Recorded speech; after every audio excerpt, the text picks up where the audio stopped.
In this video, I'm going to show you how to link pages in Adobe Acrobat.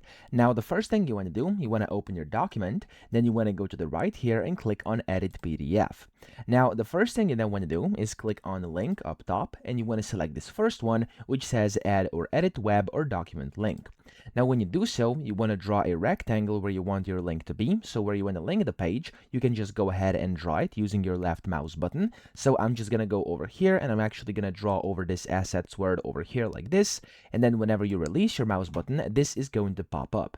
Of course, you can change the link appearance over here, how you want the rectangle to appear, so people can know where the link to a page is, etc. And then you want to click on link action, go to a page view, okay? When you do this, click on next, and now you'll have to scroll to the page view where you want it to be. So for example, if somebody clicks on this, I want to link the second page, and it's going to be this page over here, and I want them to actually see this random sample text, so this exact view I'm seeing right now, okay?